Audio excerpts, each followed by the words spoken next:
Buenas tardes, bienvenidos, como siempre decimos, a todas y a todos los que se acercaron en esta tarde de sol para disfrutar la presentación que nos va a ofrecer Ignacio de Marinis. Estamos hoy reunidos en el Centro de Estudios de Hermenéutica en el marco de investigadores jóvenes. Si visitan nuestra página, que ahora enseguida, como siempre, les vamos a poner en el chat las referencias, van a ver que este seminario, este programa, mutó un poco, modificó un poco su nombre. Quizá en la página van a encontrar algunas presentaciones bajo el nombre Jóvenes Investigadores. Siguen siendo jóvenes y siguen siendo investigadores, pero decidimos o nos pareció más pertinente y más apropiado poner como núcleo el término investigadores y como atributo jóvenes. Entonces, investigadores jóvenes es el nombre con el que van a encontrar o bajo el cual van a encontrar las actividades de este marco, hoy a cargo o en las manos de Juan David Quiseno. Entonces, Juan David, te entrego así la posta, la palabra, y pueden ver en el chat ya que están los datos de la página, las referencias, perdón, de la página y de nuestro Instagram y de las redes sociales. Buenísimo, muchas gracias Laura, gracias también por el cambio, porque nos permite efectivamente envejecer con más confianza. O sea, porque uno envejece exteriormente, pero interiormente puede mantenerse siendo un joven buscador, ¿no? Un joven investigador.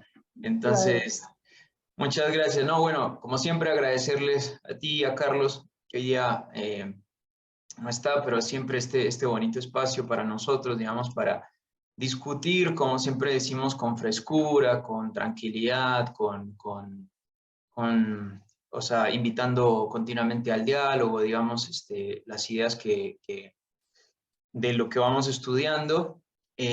Así que muchísimas gracias por este espacio que realmente se ha revelado siempre muy, muy sano y que siempre nos ha dejado muchísimos aportes. Bueno, en este caso, bueno, yo sin mucho preámbulo, además porque creo que él es el protagonista de este espacio, yo quería presentar a Ignacio de Marinis, que es ya colega acá de casa, o sea, nos lo trajimos de la Argentina, ustedes se perdieron de un muy buen filósofo y lo hemos traído, y ahora se los estamos devolviendo a través de estos espacios de diálogo. Bueno, Ignacio es doctor en filosofía por la Universidad Católica de Santa Fe, es profesor actualmente a tiempo completo de la Universidad Católica San Pablo, acá en Arequipa, Perú, en donde actualmente estamos, él desde su casa, yo desde su oficina, y, y bueno, él enseña fundamentalmente cursos de lógica y nociología, y como ya bien saben, digamos, en función de lo que nos va a presentar hoy día, ha realizado estudios postdoctorales en torno al problema de la donación en Heidegger, Marion y Derrida, que especialmente es lo que más o menos nos va a ocupar el día de hoy. Lo que Ignacio nos va a presentar hoy día es figuras de los post-sacrificial, Marion y Derrida, en torno al problema de la superación del sacrificio. Entonces, le agradecemos mucho, Ignacio, por aceptar esta invitación, por hacer parte de este grupo juvenil, de este grupo de investigadores con espíritu siempre joven, y le agradecemos mucho también a todos los que hacen parte de este espacio para reflexionar a fondo en lo que hoy día Ignacio nos va a proponer. Por favor, Ignacio. Buenísimo. Muchas gracias a todos. Muchas gracias a la Universidad de San Martín y a todos los que participaron también para que yo esté. También a Juan David, muchísimas gracias por la generosidad, la invitación para poder formar parte de digamos, compartir un rato estas pequeñas impresiones sobre algunas temáticas contemporáneas, y a su vez también a todos los que están presentes. Entonces, si no les parece mal, comparto acá pantalla. Creo que no tengo habilitado, sí tengo habilitado, no digo más nada. Les comparto ahí una pequeña presentación. La idea es tratar de ir siguiendo, digamos, ahí va, de ir siguiendo, digamos, puntuando algunos temas que quería presentar. para empezar, digamos, esta idea de lo post-sacrificial, ¿no? Digamos, para empezar, una especie de sensación general, pero también un estado de la cuestión. En cierta manera, la conciencia es que la metafísica y Occidente se ha sostenido en la idea del sacrificio. Y de alguna u otra manera el sacrificio ha sido legitimado. Y que entonces en un estado el final de la metafísica, por eso lo que va a ir rondando una y otra vez es la idea de la muerte de Dios, y también la idea del fin, la idea de lo último, pareciera ser que estamos en otra era, ¿no? Y una era en la cual el sacrificio ya no tiene la legitimidad que tuvo. Y esto se puede llegar a evidenciar en fenómenos contemporáneos, como que ya no son tan contemporáneos, pero que existen y persisten, como es la crítica al militarismo, a lo que surgió probablemente después de Vietnam, o una etapa más o menos similar. La crítica al ideal del héroe, también el héroe heroico, ¿no? Es una figura sacrificial. También la idea del sacrificio animal, otra de las cuestiones que también está en cuestión por hoy. La crítica al deber, esta idea del posdeber. También el deber implica una renuncia, implica un sacrificio de sí. También la idea del progreso, ¿no? También es una crítica que tiene más años, pero también es una cuestión que implicaba el progreso, digamos, como fundamentado en el sacrificio, ¿no? Esto simplemente para dar una idea general de qué entiendo yo por esta idea de las figuras de lo post-sacrificial, y que estos pensadores que traemos a colación, principalmente Marion y Derrida, pero en un contexto que querría primero plantear, presentan una alternativa o un pensamiento sobre esto. En principio lo que quiero decir es que hay una alternativa, me parece a mí, en esta idea de lo post-sacrificial, entre pensar si esta idea de un post-sacrificio o un sacrificio del sacrificio no termina siendo un resurgir del ideal ascético. Esa es una figura que acecha en esta idea de lo post-sacrificial. Y ahí la figura de Nietzsche, por supuesto, cumple un rol central, que es otra de las figuras, por supuesto, con la muerte de Dios, y con todo lo que eso implica, y en los diferentes momentos que me gustaría que veamos. En sus diferentes momentos aparecen interpretaciones de Nietzsche, los tantos Nietzsche que existen, ¿no?, en la historia de la filosofía. Muy bien, ese ideal ascético, como una idea de que el sacrificio es un autosacrificio, es una de las cuestiones que, insisto, va a acechar en una de estas posibilidades de lo post-sacrificial. Y otra es si es posible un más allá del sacrificio, y qué implica ese más allá, porque cada uno de los autores va a presentar un más allá del sacrificio que intenta superar esta idea del ideal ascético, que es un ideal metafísico en última instancia, y si no es esta idea de lo post-sacrificial, otra vuelta de lo metafísico, pero un más allá de lo metafísico, ¿qué significaría? Con lo cual también estamos en esa órbita. Y por último, también lo que decía Juan David recién, estamos hablando de la donación, ¿no? El dar la muerte y el darse la muerte, y dar la muerte también a otro y darse la muerte a sí mismo, son las figuras también de la donación. Por lo tanto, también es algo que va a ir rondando. Lo presento simplemente para que iremos viendo esas posturas y después trataremos de sistematizarlas. Muy bien, como para empezar, entonces, yo quiero presentar 4 escenas de lo post-sacrificial. Habitualmente se hablan de las escenas sacrificiales, pero también lo post-sacrificial tienen escenas. Habría que ver si tienen lugar o no, y eso es una discusión de fondo también. ¿Es localizable el post-sacrificio? ¿Es localizable el sacrificio del sacrificio? ¿O es algo que tiende a borrarse a su vez y también se vuelve algo que no se pueda localizar? Quizás esa sea la postura de Derrida. Derrida quizás no quiera entrar en escena, finalmente, cuando hablemos del post-sacrificio en él. Entonces, para empezar, primero quería presentar esta figura que es conocida en la literatura que da Dostoyevsky, en Los endemoniados, que es la figura de Kirillov. Kirillov presenta una figura post-sacrificial, de alguna manera es una especie de parodia de la superación del sacrificio, pero también presenta esquemáticamente algo que también funciona en la filosofía en última instancia, en tanto y en cuanto que muchas veces la postura de lo post-sacrificial se presenta esquemáticamente, y efectivamente esquemáticamente. Este esquema puede ser muy parecido a la lectura, por ejemplo, que Heidegger hace de Nietzsche, con lo cual también es algo que me parece que tiene un fondo o algo para pensar. Muy bien, Kirillov es un personaje de Los endemoniados. Los endemoniados, bueno, son unas células revolucionarias, pero la particularidad de Kirillov es que Kirillov no quiere destruir, no quiere asesinar, sino que quiere realizar un acto que permita la superación de todo asesinato, la superación de toda muerte, la superación de toda negatividad, es decir, la superación de todo sacrificio. Y entonces presenta, ahora leo algún fragmento, pero presenta el siguiente esquema, la siguiente escena, que luego presenta que hay un tiempo sacrificial y un tiempo post-sacrificial. Esta idea no me parece menor en tanto y en cuanto lo que está también en discusión en esto que quiero presentar es si existe eso, si existe un tiempo anterior al tiempo, un tiempo anterior que es el sacrificial, existe un tiempo posterior que es post-sacrificial, que es una u otra manera de estar discutiendo también qué es este tiempo, el tiempo también del fin del tiempo, el fin de la historia, el tiempo también del fin de la metafísica, ¿no? Entonces, si es posible localizarlo, o si no es que todo tiempo es un tiempo ya en sí mismo post-sacrificial, como sería la postura que creo que tiene Jean-Luc Nancy, ¿no? Diciendo que Occidente ya nace en el sacrificio del sacrificio, en toda su historia, y somos parte de esa historia, que eso, insisto, es algo que está de fondo también en las posturas que vamos a ver. Yo diría que tanto esta postura de Kirillov, en la voz de Dostoyevsky le da Kirillov, tanto como lo que vamos a ver algo de René Girard, como en Marion existe esta división, pero ya no creo que sea en Derrida. Muy bien, entonces ese tiempo sacrificial es el tiempo anterior al fin del tiempo, así lo define Kirillov, mientras que el tiempo post-sacrificial es el tiempo del fin de los tiempos. Es el tiempo post-apocalíptico, es decir, donde algo se ha dado, un cumplimiento, y el cumplimiento es la muerte de Dios. Entonces Kirillov dice que ese tiempo sacrificial, en este esquema, ¿no? O sea, Dios es la causa de todo sacrificio, es decir, justifica todo sacrificio. Y también es una de las letras de Nietzsche. No digo que sea la palabra de Nietzsche, pero es una de las letras posibles, de las lecturas posibles de Nietzsche, ¿no? Entonces, en cuanto hay Dios, hay sacrificio, y que justifica y legitima, entonces, la muerte. Y en ese sentido, todo es voluntad de Dios, entonces todo debe morir y todo debe darse y sacrificarse en holocausto a esa voluntad divina. Entonces, esquemáticamente dice Kirillov, la negación del mundo y la afirmación de Dios, ese es el esquema. Solo puede haber Dios si hay una negación del mundo.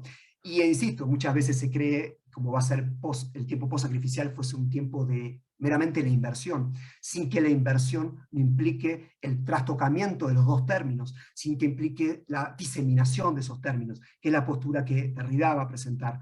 Desde mi punto de vista, no sé si en Girard o Marion, en mi punto de vista no aparece esa idea de diseminación de los conceptos, sino que es todavía tiempos de alternativas entre lo sacrificial y lo post-sacrificial.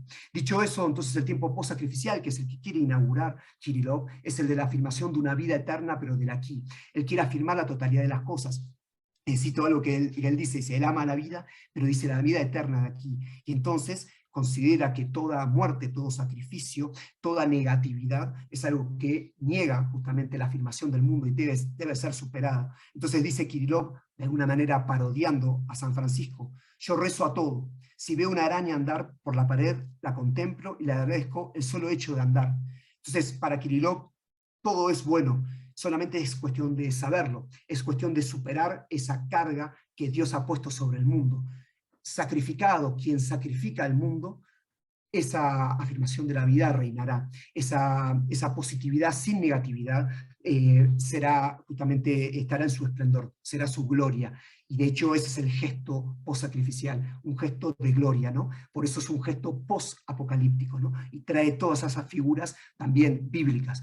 Obviamente estamos hablando del fin de la metafísica y todas esas figuras acechan, ¿no? Fantasmáticamente y de una u otra manera dan letra, dan palabra también y dan figuras, ¿no? A la filosofía contemporánea. Por eso también aparecerán en todas estas escenas. Sigo entonces, ese mundo que quiere afirmar post-sacrificial es un mundo sin sacrificio, un mundo sin muerte, un mundo sin negación, un mundo sin culpa, porque no hay nadie que establezca una culpa sobre él, que establezca un deber sobre él, simplemente la afirmación de esa positividad y de esa existencia. Es finalmente entonces un mundo reconciliado, nuevamente ese mundo post-sacrificial, ¿no?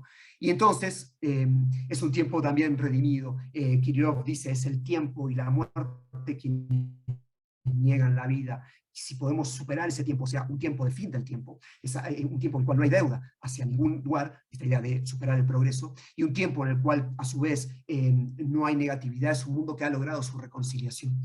Entonces, es necesario apropiarse del tiempo y apropiarse de la muerte. Ahora, ahí viene el gesto que va a buscar Kirillov, cómo hacer justamente para apropiarse de la muerte. Entonces, este es un gesto que está en el borde de lo metafísico.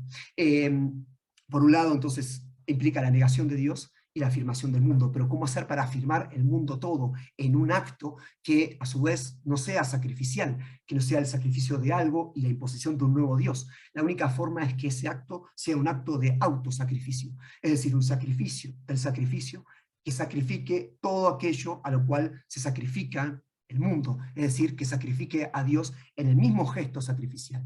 Y eso es lo que va a intentar hacer Kirillov. Concretamente ese es el suicidio. Con lo cual Kirillov de alguna manera pone en escena algo que está también latiendo en el fondo de la metafísica, y sobre todo en la idea, ¿no?, de la negación de la negación, ¿no?, la idea hegeliana en última instancia, como la máxima libertad. Simultáneamente, el suicidio, diría Kirillov. Entonces, esto hecho, insisto, en un gesto, ¿no? Entonces, el acto sacrificial inaugural que él plantea hacer implica una afirmación de la totalidad. Él no se suicida por algo, él se suicida por el mero acto del suicidio, por el esplendor de la libertad, es decir, por la negación de Dios. Es una voluntad que no se subordina a nada más que a sí misma. Y en ese acto de autosubordinación, a su vez, debe negar toda determinación. Y la última de las determinaciones es la misma libertad. Es una voluntad que se tiene que negar a sí misma en el acto mismo de su libertad. Es una libertad que debe negar su libertad. Y ese es el gesto de apropiación de toda realidad, es decir, y sobre todo, mejor dicho, la realidad más expropiante o desapropiante del hombre, como es la muerte. El sacrificio, o leído como Kirillov, el suicidio, es la apropiación de lo que nos despropia, es la apropiación de la muerte. Es el gesto de libremente negar la propia libertad, de libremente negar la muerte, que es aquello que de alguna manera nos acecharía por fuera y que de alguna manera pondría un límite a nuestra vida, ¿no? Entonces, perdón, que empecé a decir algo. Entonces, en ese sentido, ese es el gesto que él plantea hacer. Y entonces el suicidio es la respuesta que él da justamente para llegar al sacrificio del sacrificio. Entonces, simplemente pongo las identificaciones que hace Kirillov entre la voluntad de sí, la libertad y la afirmación de la autonomía máxima justamente en la negación de sí, en tanto que si la libertad es negación, la máxima libertad sería la máxima negación de sí mismo. Y eso sería entonces el suicidio como interiorización de toda negación de sí, como tal, la interiorización de aquello que máximamente limita la libertad, como es la muerte, ¿no? Entonces, darse muerte a sí mismo es darse la muerte, es voluntariamente asumir la propia muerte y no dejar que esa muerte aceche y de alguna manera nos despropie. Entonces ese sería el gesto post-sacrificial, del sacrificio, que no deja nada por fuera de sí. Entonces es la manifestación pura de la propia potencia de la negación, es la pura gloria, ¿no?, del propio acto. Insisto, Kirillov dice, no es un gesto en el cual alguien se suicide por algún motivo, porque eso sería postular algo por fuera de la vida, sería postular algo del cual se subordina la vida, poner algún motivo. Entonces el único motivo que puede ser es por la propia libertad. Leo simplemente unas cositas. Kirillov quiere ser el primero, dice, quiere inaugurar un tiempo nuevo. Ese es el tiempo del fin del tiempo. Por eso Kirillov por eso busca diferenciarse de otros suicidas. Kirillov dice que a diferencia de otros suicidas que antecedieron a él no se mata por ningún motivo. Él se mata por la pura voluntad, por la voluntad incondicional de sí, por la pura voluntad que se determina a sí mismo en su máxima libertad.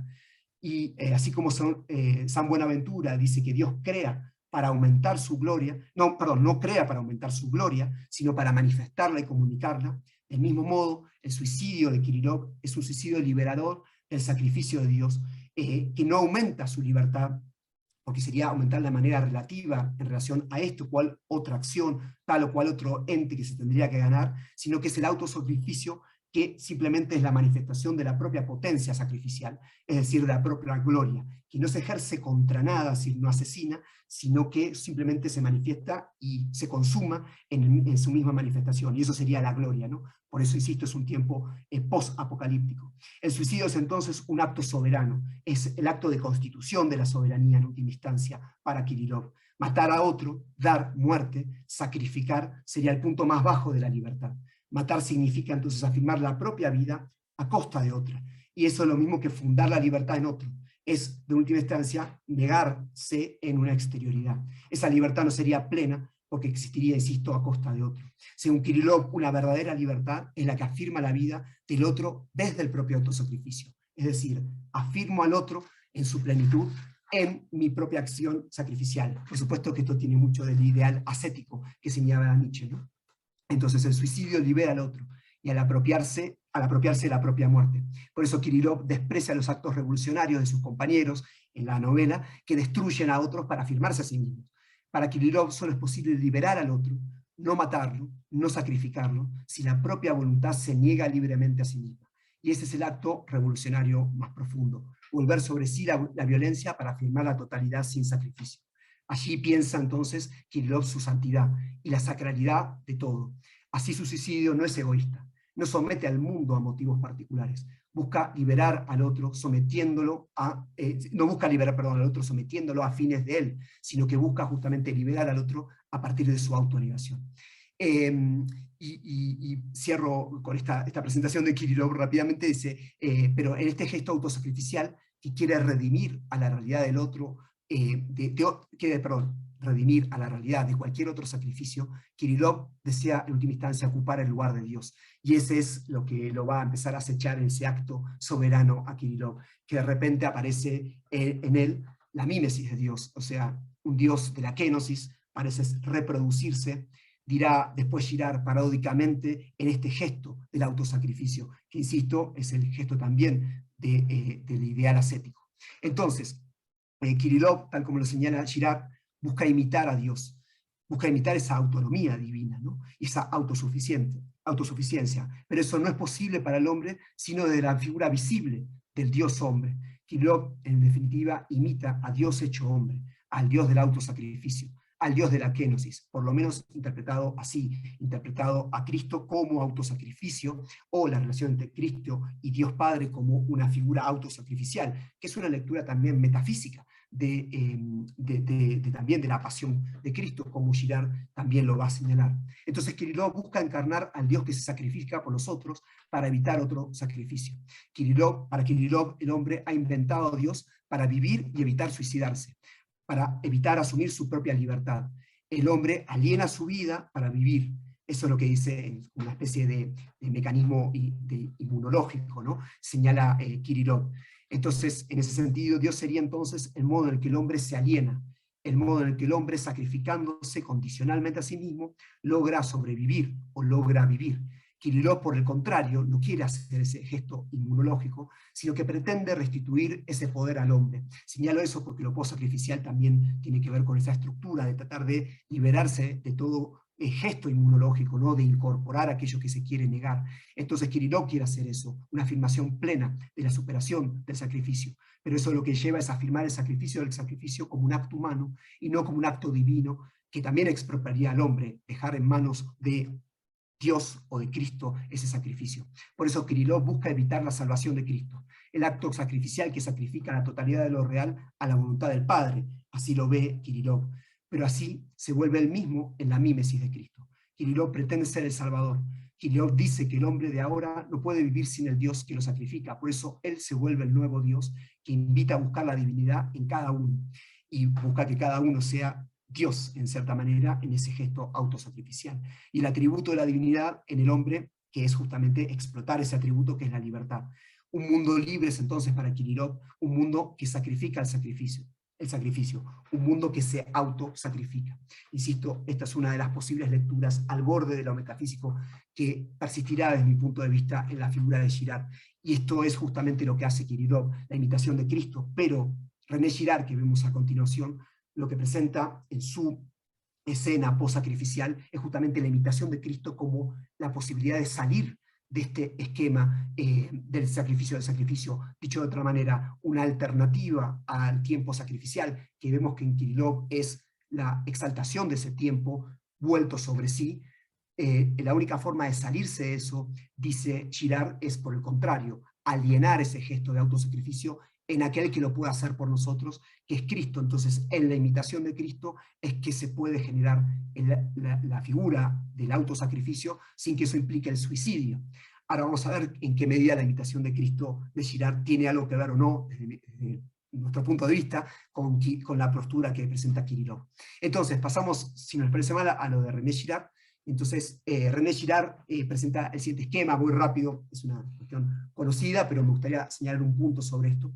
Pero Girard presenta, digamos, 4 momentos de la argumentación, que es el deseo mimético como una necesidad del deseo humano. El deseo humano es mimético, ahora lo vemos, y eso genera necesariamente una violencia que solo la economía de lo sagrado permite superar. Ese sería el segundo momento. Pero en esa lógica de la violencia y lo sagrado, llega o tiene un límite, tiene un punto final. Todo esto sería el tiempo sacrificial para Girard, mientras que el judeocristianismo introduce una novedad y es la ruptura de esa lógica de la violencia y lo sagrado, y eso sería en principio en la revelación y luego en la tradición judeocristiana, que deviene en el tiempo contemporáneo, y eso sería una forma de pensar el tiempo de ahora, en lo que Girard llama una ética de las víctimas, que él lo ve de alguna manera como una especie de gesto hipercristiano, dice él, de esta lógica del cristianismo de superación del sacrificio. Rápidamente dicho, entonces, los dos primeros momentos son los de un tiempo sacrificial que se termina en un momento que es con el judeocristianismo y aparece este tiempo post-sacrificial. No significa para Girard que no sigan existiendo sacrificios, sino que esos sacrificios ya no pueden seguir estando como antes, sino que han sido puestos a la luz por la revelación. La revelación es un momento de verdad para él, por lo tanto de conciencia de un mecanismo sacrificial que ya no puede seguir operando de la misma manera, porque para Girard el tiempo sacrificial solamente funciona en su propia ignorancia, en el ocultamiento de su mismo mecanismo. Entonces, rápidamente dicho esto, uno podría pensar, esto es sabido, ¿no?, que la relación entre el sujeto y el sujeto que desea un objeto, es una relación de este tipo, lineal, en la cual el sujeto quiere algo. Esta sería la figura que viene a tirar abajo Girard, señalando que nunca es así, sino que el deseo, si fuese así, estaría fijado en un objeto predeterminado. Entonces el hombre no sería libre, estaría determinado a un objeto determinado, y como tal no podría no solamente ser libre, sino que no podría tener conciencia de ese mismo deseo. Ya la lógica de un distanciamiento, de una separación, la posibilidad de cuestionar y también la multiplicidad de objetos de deseo, ya son una muestra de que este elemento prefijado, este deseo natural, no existe en el hombre, todo esto según Girard. Por lo tanto, esto sería una estructura instintiva para Girard, la estructura instintiva está desplazada por el deseo humano. Entonces, esto sería lo mismo que pensar un mecanismo ciego, ¿no?, del deseo. Es eso, insisto, lo que no aparece en el hombre, sería el apetito, y esto hace pensar, hace recordar al comienzo, ¿no?, de la fenomenología del espíritu de Hegel, este planteo y esta superación también con la triangulación del deseo, por supuesto. Este sería el deseo animal. Entonces, en última instancia, también está de fondo en esta estructura antropológica que presenta René Girard, también una distinción con el animal, que no es menor para pensar el tiempo post-sacrificial, también como señalábamos al principio. Entonces, para Girard, en realidad, el deseo tiene esta estructura. Nadie desea directamente, sino que se desea a través de un modelo. Es decir, el deseo es un deseo mimético. Se quiere algo a través, o se aprende a desear algo a través de lo que otros desean. Y eso lleva a que el hombre esté en apertura al hombre o a lo divino, y esa es la alternativa que presentará Girard como respuesta al deseo humano. Entonces, esta triangulación, insisto, significa que nosotros deseamos lo que otros desean. Y en ese gesto se da, por supuesto, una estructura necesariamente de conflicto, ya por desear lo que otros desean, ¿no? Entonces, primer punto, el deseo humano es un deseo intenso, pero que no sabe qué desea porque no tiene ningún elemento instintivo que lo determine. Entonces, no hay forma de que uno no posea el propio deseo. Es decir, el deseo se despierta en la relación con los otros, y en ese punto uno empieza a creer que ese deseo es propio, pero en realidad es un deseo que es heterónomo. Entonces, la búsqueda de una autenticidad del deseo, una autonomía del deseo es el problema, y ese es el problema que ve Girard en Kirillov. Kirillov quiere desear propiamente, quiere desear auténticamente. Así lee el existencialismo, Girard también, en principio el romanticismo en la búsqueda de un deseo propio y romper con la sociedad burguesa contemporánea, y esas son las figuras digamos, heroicas del romanticismo, y eso deviene para Girard en el siglo XX en las figuras existenciales del existencialismo de Camus o de Sartre, ¿no?, que también son figuras que buscan su deseo, pero lo que ya les pasa es que no desean, porque es la verdad de un deseo que se busca a sí mismo y no por la mediación del otro. Bien, dicho eso, esta forma del deseo inaugura necesariamente un ciclo de violencia para Girard. ¿Por qué? Vamos a hacer una especie de esquema rápido de cómo es ese proceso argumentativo. En principio, lo que funciona como modelo y despierta el deseo y enseña el deseo humano, obviamente, como desea el mismo objeto que yo deseo, que yo aprendí a desear a través de él, inmediatamente se vuelve en un rival. Y ese rival es una competencia, e inevitablemente va a ser un obstáculo en algún momento. En el fondo, a su vez, al revés, ¿no?, el sujeto que es el modelo ve al competidor que está deseando a través de él como también un rival, un obstáculo, con lo cual aumentará también su deseo con respecto al objeto para superar el deseo del otro. Y eso lleva a una escalada de violencia inevitable, dice Girard. En el fondo, ese querer el objeto del otro, querer a través del otro, es en el fondo querer sustituir al otro, porque eso es lo que en definitiva se quiere, entonces es desear la vida del otro, por eso esto termina en violencia y en el deseo metafísico, como lo llama Girard, que es el desear la vida del otro, ya el asesinato, ¿no? Y que termina en el asesinato. Este proceso lleva necesariamente una homogenización mimética, porque inevitablemente si estoy imitando el deseo del otro, me estoy pareciendo al otro, y el otro se está pareciendo a mí en esta lucha, con lo cual esto lleva a que cada vez se parezcan más, y en el sentido compitan más, en tanto que hay mayor homogeneidad. Y este proceso lleva entonces a una guerra de todos contra todos, en definitiva, que es lo que lleva el deseo humano. Aumenta la rivalidad, y eso a su vez lleva a una volatilidad en la rivalidad, en tanto y en cuanto es más homogéneo la competencia, también los objetos empiezan a ser más anodinos en su importancia, cuál es el objeto, sino que se pasa un deseo a otro, un objeto a otro, y de alguna manera se van generando entonces ciertos grupos de deseantes del mismo objeto, que inicialmente no lo tenían ese objeto como deseo, pero en el proceso mimético todo esto lleva a una conflictividad cada vez mayor. Entonces se produce una competencia entre los modelos y finalmente uno triunfa sobre otro, y ese que el que va a aunar la violencia sobre sí, es decir, uno se logra imponer sobre otros, y ahí es que se empieza a producir el mecanismo de una economía. En este estado, si no hubiese una forma de economizar esa violencia, todo esto terminaría con la vida humana. La única forma de superar esto, que, insisto, es propio del deseo humano, es generando un mecanismo que se da, porque no se propone, no es consciente, sino que inconscientemente se va generando un mecanismo de economía de la violencia. Y ahí sería el paso G, si lo ponemos, que sería el siguiente, en el cual de todos contra todos se pasa a un todos contra uno. Y ahí empieza la economía de la violencia, porque aquí empiezan sí las alianzas en contra de uno. Y es estos gestos persecutorios, ¿no? En el cual una masa encuentra en uno la causa de todos los males que se habían produciendo, es decir, el nivel de violencia había aumentado de manera dispersa, diseminada, y luego cuando encuentran a un modelo, ese modelo que se encuentra se le echa la culpa, porque la víctima es culpable de todos los males. Entonces en ese sentido se logra la economía de la violencia a costa de uno. Ahora, esa víctima entonces es visto como culpable y es el que permite la unificación de esta comunidad violenta, ¿no? Y ahí se produce entonces el gesto de la violencia sacrificial, que en principio es el asesinato, pero también puede ser la expulsión de aquel que se señaló, que es la famosa figura, que es de un momento histórico, pero que Girard también la extiende más allá, que es la del chivo expiatorio, ¿no? Uno que carga con las culpas de todos, pero también con la violencia de todos.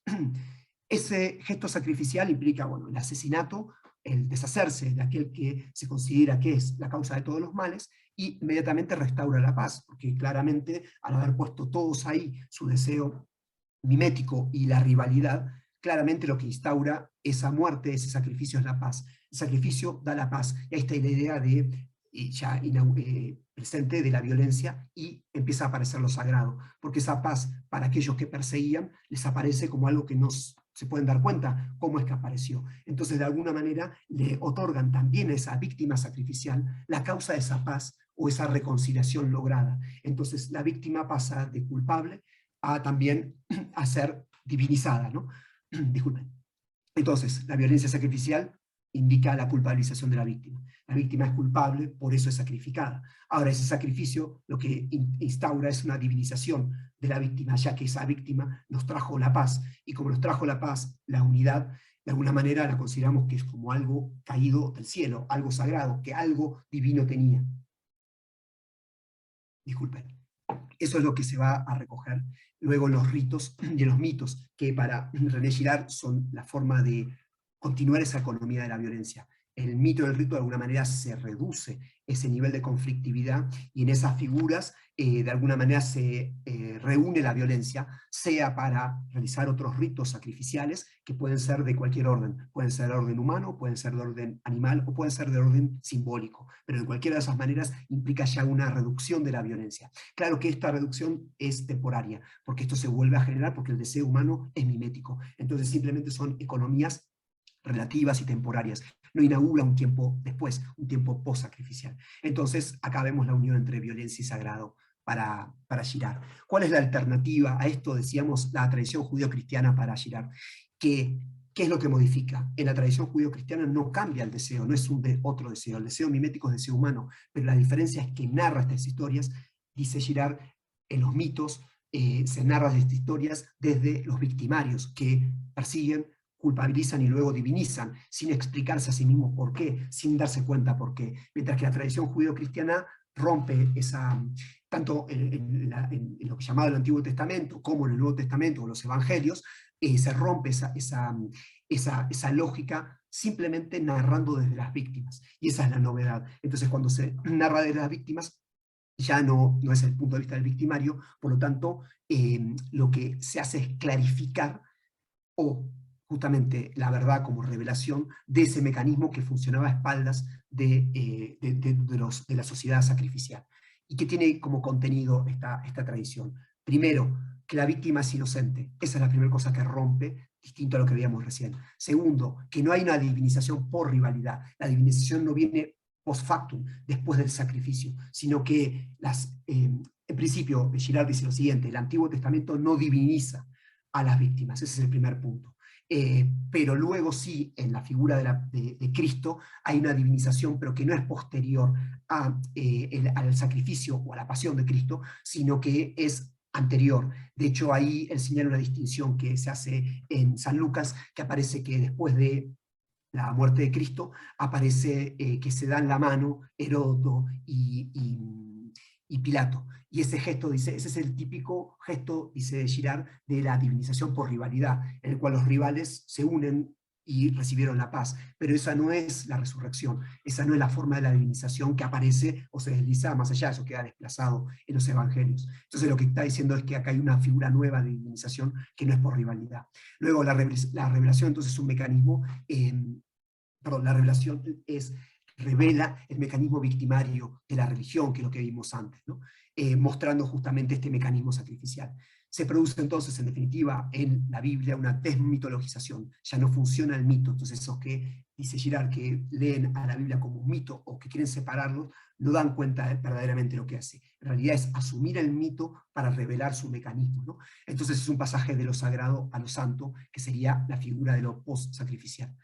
Entonces ahí se inaugura el tiempo post-sacrificial y es la imitación de Cristo el modo de vivir este tiempo post-sacrificial. ¿Por qué la figura de Cristo? Porque en principio Cristo tiene, lo que hay que hacer es imitar a Cristo, pero Cristo tiene la particularidad de ser el mismo mímesis del Padre. Trato de explicar esto según la estructura mimética que señala Girard. La figura de Cristo no es más que una figura que se renuncia a sí mismo para cumplir la voluntad del Padre. Por lo tanto, en la estructura de la imitación de Cristo no tenemos algo que imitar, sino tenemos que imitar el gesto de renunciar a su propia voluntad. Mientras que todos afirman su propia voluntad, Cristo lo que hace es renunciar a la misma en favor de la voluntad del Padre. Hago unas aclaraciones al respecto y ya pasamos a la siguiente figura. Entonces, imitar el deseo de Cristo es la forma de vivir el tiempo post-sacrificial, que ya es un tiempo dado, porque ya el mecanismo sacrificial ha quedado revelado. Y es el deseo de parecerse al Padre, el deseo de Cristo. Eso es lo que habría que imitar. Entonces no pretende poseer el propio deseo Cristo. Invita entonces a imitar su propia imitación. Cristo es mímesis de mímesis, o sea, imitar a Cristo es imitar la mímesis de Cristo. Y ese es el proceso, me parece que es más problemático que habría que pensar, que quiero hacerlo en breve. Por eso entonces Cristo no genera rivalidad, porque si Cristo impone su propia voluntad, a diferencia como lo lee Kirillov, si impusiese su propia voluntad, de alguna manera generaría rivalidad, pero Cristo de alguna manera no pone su voluntad, por eso no es un rival. Hay que ver Kirillov por qué lo toma como rival. Lo toma como rival porque no comprende, diría Girard, o dice Girard, esta estructura justamente de desapropiación de sí. Girard lo que hace es criticar la lectura sacrificial de Cristo, como si el Padre sacrifica al Hijo para pagar las culpas de una humanidad finita. Ese gesto, dice, es continuar con la lectura pagana, como dice Nietzsche, que dice, eso es un Dios pagano el que hace eso, dice, en la genealogía moral. Girard dice, efectivamente, eso es así. Entonces, en realidad, lo que hay es, Cristo asume la violencia del hombre, y en ese sentido cumple la voluntad del Padre. Es decir, no rivaliza con la violencia sacrificial, pero tampoco el Padre somete al Hijo a una violencia, porque eso sería también un Padre que también rivaliza con la humanidad. Entonces, pongo la cita que establece Girard, y ahí está el subrayado que quería destacar. Girard dice, ¿cómo es esta idea de mímesis de mímesis? ¿Por qué Jesús considera al Padre y a sí mismo los mejores modelos para todos los hombres? Porque ni el Padre ni el Hijo desean con avidez, con egoísmo. Dios, comillas, hace que el sol se levante sobre los malos y los buenos. Da sin escatimar, sin señalar diferencia alguna entre los hombres. Deja que las malas hierbas crezcan en compañía de las buenas hasta el momento de la cosecha. Si imitamos el desinterés divino, nunca se cerrará sobre nosotros la trampa de las rivalidades miméticas. Es decir, en definitiva, Cristo anula su rivalidad, o mejor dicho, el gesto de Cristo es renunciar a su voluntad imitando al Padre. Y el Padre es aquel que no tiene deseo, o que su deseo es desinteresado. Y entonces, en definitiva, la respuesta para el tiempo post-sacrificial es un desinterés divino. Y en ese sentido, no sé si me parece tan lejano a la figura de Kirillov que presenta René Girard. Sistematizo esto que dije recién y avanzo. Estaba viendo el tiempo. Entonces, yo creo que en esta figura que presenta Girard como post-sacrificial hay dos posibilidades de interpretación. La primera es la siguiente, en la cual yo sospecho que, atado a la metafísica, Girard dice lo siguiente: si nosotros comparamos el deseo mimético, la estructura del deseo mimético es deseo de deseo. Es justamente mímesis, es el deseo de otro deseo, o es el deseo a partir de otro deseo. Y si miramos la figura de Cristo es deseo de deseo también. Con lo cual acá hay una especie de consustancialidad entre la figura humana y el deseo de Cristo, es decir, ante el vacío, porque Girard lo presenta así, el deseo autónomo es un vacío. Entonces, como tal, necesita ponerse en otro para generarse, para articularse. Ahora, si se pone en otro hombre, ese deseo entra en rivalidad. Si lo pone con otro que es como él, o sea, que desea también, pero plenamente, el deseo del deseo, y no desea nuestro deseo, es decir, que no rivaliza, de alguna manera, el vaciamiento de nuestro propio deseo asume una figura en la cual él se puede planificar sin terminar en Kirillov, sin terminar en la autonegación. Entonces es una manera en la cual el deseo se pierde, digamos, en su propia nada, se pierde a sí mismo en aquel otro que también no desea nada.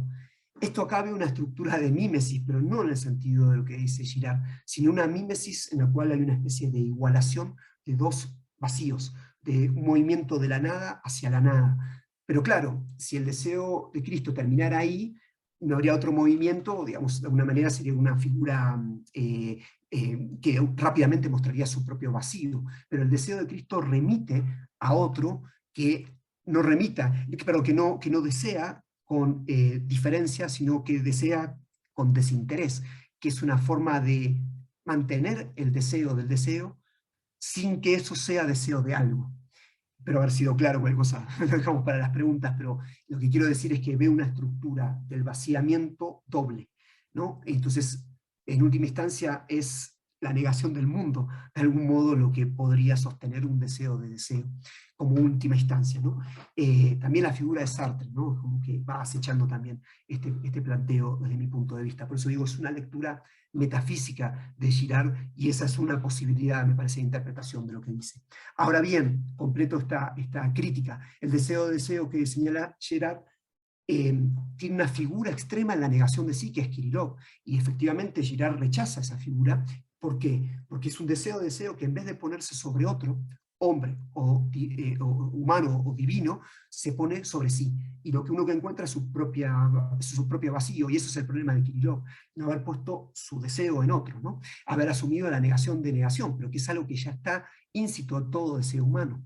Ahora bien, en una figura espejada, podemos encontrar que ese lugar lo ocupa Dios Padre en la presentación de Girard, ya que esa negación de negación, ese desinterés, es el mismo que presenta la figura de Dios Padre como Girard lo presenta. Por lo tanto, me parece que acá también hay un proceso mimético que en este sentido Girard lo pone como si fuese paródico. Entonces, entre mímesis y parodia, me parece que Girard está de alguna manera en el borde, como Kirillov, lo estoy igualando en este sentido, como lo presenta Dostoyevsky a través de Kirillov, está en el borde de lo metafísico sin lograr desentrañar la posibilidad de la superación en esta lectura. Esta es la interpretación que quería presentar. En definitiva, el campo en el cual se está moviendo la mímesis y la parodia es entre lo finito y lo infinito, es un espacio metafísico en última instancia, y como tal es un espacio sacrificial, pero también es un espacio de la representación.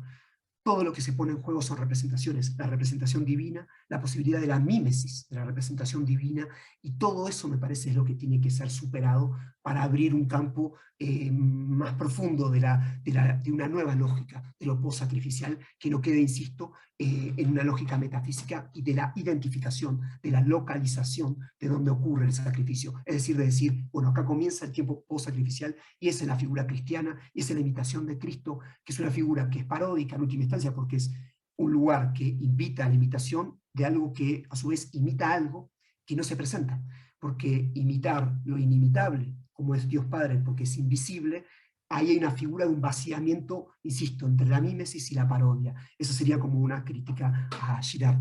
En última instancia, eso abre la posibilidad luego de la apropiación de esta idea del sacrificio, que es lo que Girard llama a este momento del ultracristianismo caricaturesco. Pero para mí su postura propicia esa apropiación del carácter sacrificial, y esto significa hacer de la ética de las víctimas una lógica de la rivalidad, en el cual cada uno se presenta como víctima, dice Girard, y compite con otras víctimas para ser más víctimas que ellas. Entonces, toma paródicamente la lógica del post-sacrificial cristiana en este ultracristianismo para generar nuevas lógicas del chivo expiatorio, nuevas lógicas de la competencia y estas lógicas de la violencia sacrificial. Creo que eso es propiciado por esta lectura metafísica que también Girard realiza. Entonces, se genera lo que decíamos recién, una rivalidad mimética de las víctimas, en definitiva una apropiación de la mimética del sacrificio y de lo post-sacrificial, y esa apropiación es la que creo que tiene que ser superada.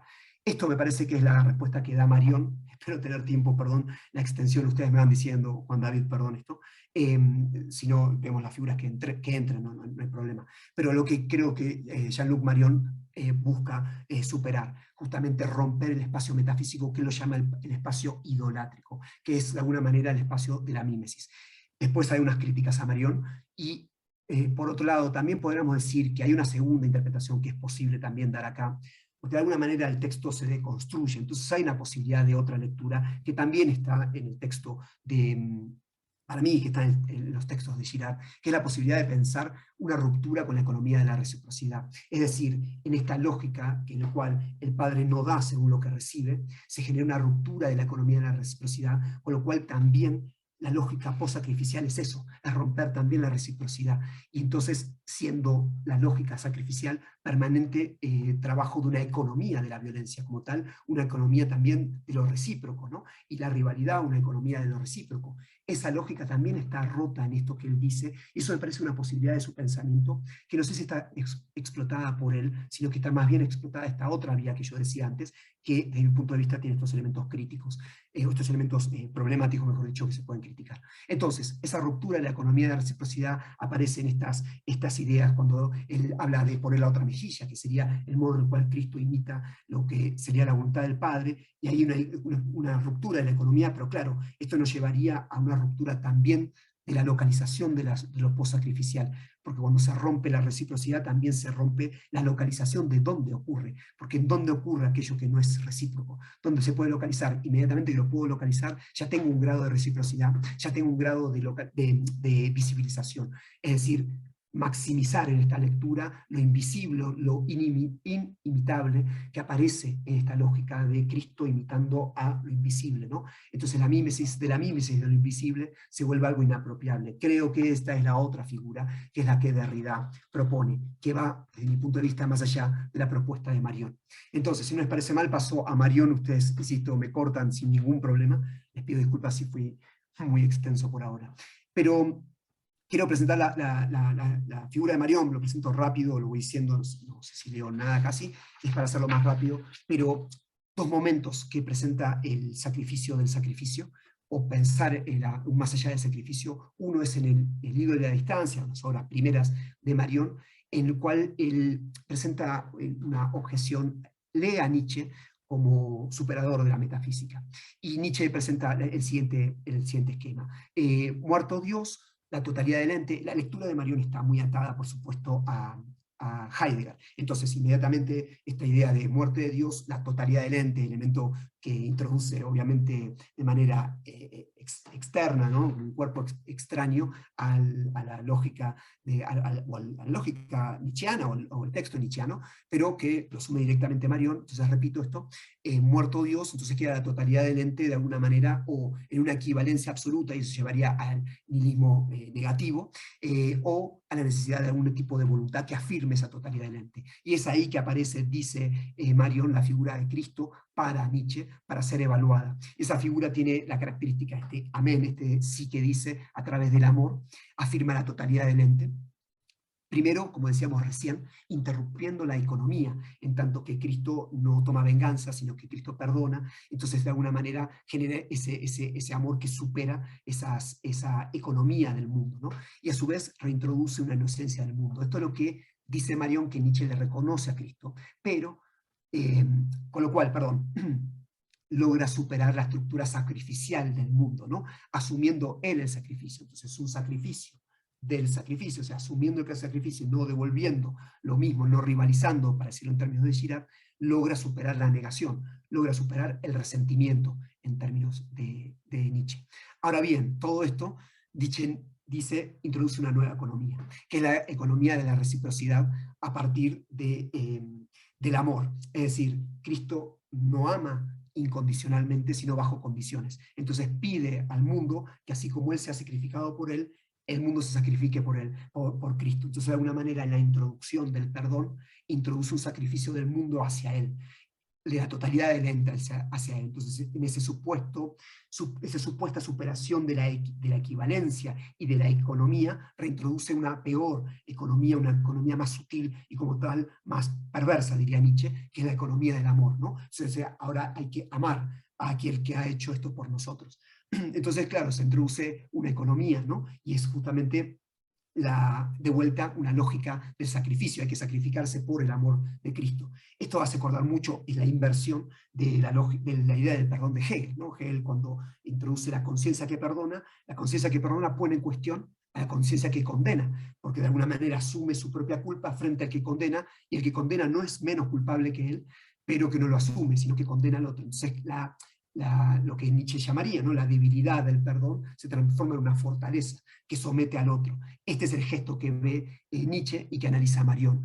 ¿Cómo hacer para superar esta lógica? Y ahí viene la primera propuesta, y lo que dice Marion es que todo esto se da en un espacio idolátrico, un espacio, se piensa esto en una lógica todavía metafísica, de la afirmación y la negación, de la reciprocidad y del retorno. Y en realidad todo esto, lo que Nietzsche inaugura es la posibilidad de ir más allá, insisto, de la metafísica hacia la donación. Entonces la donación sería un relevo en el cual la bondad está antes que el ente, y entonces en ese sentido se puede entender la relación del amor divino en un sentido distinto. Entonces lo post-sacrificial implica, se puede entender cuando se supera, insisto, la metafísica o el espacio idolátrico, tal como lo dice Marion. Esto iría más lejos que Girard.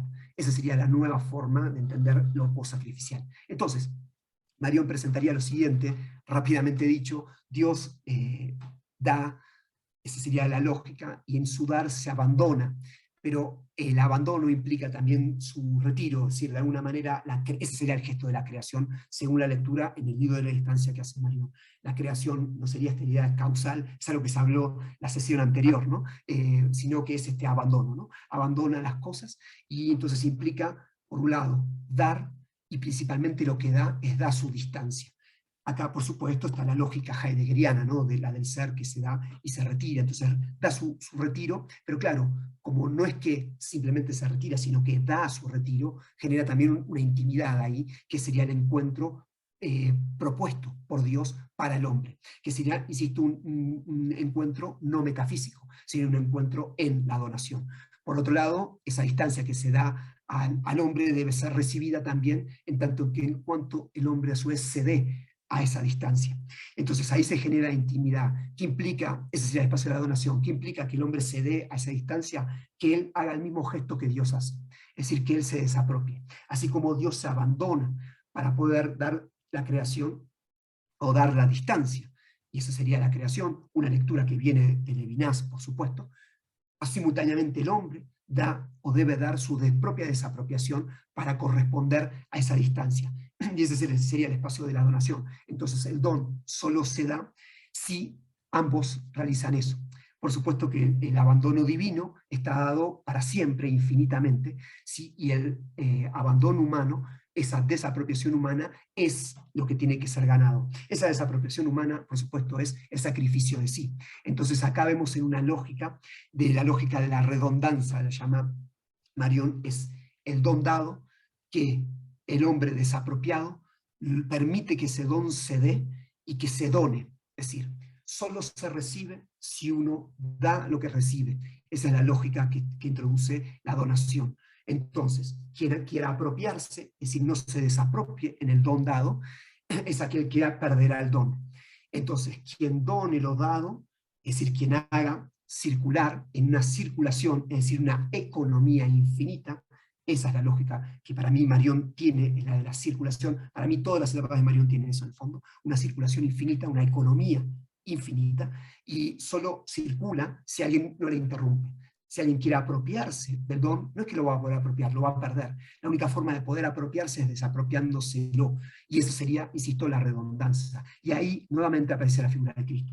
Cristo, dice Marión, no es el que hace un gesto sacrificial, o mejor, o sacrificado por el Padre, sino es aquel que se abandona infinitamente a Dios. Es decir, que se abandona infinitamente, quien da infinitamente a la distancia. Por eso aparece como la figura de ícono y no como ídolo. Y entonces, por lo tanto, la mímesis ahí quedaría obturada, ¿no? O sea, no es tanto el gesto mimético, si bien algo de eso hay, porque el abandono y la desapropiación de alguna manera tienen una relación de, por lo menos de cierta resonancia mutua, por supuesto, pero al modo de un ícono, ¿no? Que es inimitable.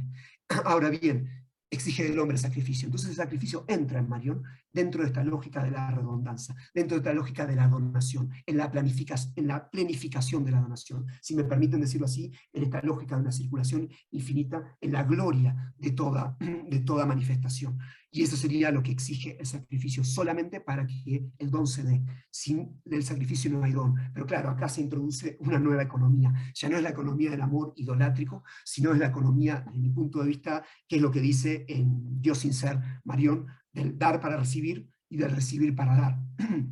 Solo se puede dar si se recibe, pero solo se recibe si se da. Entonces esto es una reciprocidad, es una nueva reciprocidad la que introduce Marión, y es la economía de la caridad.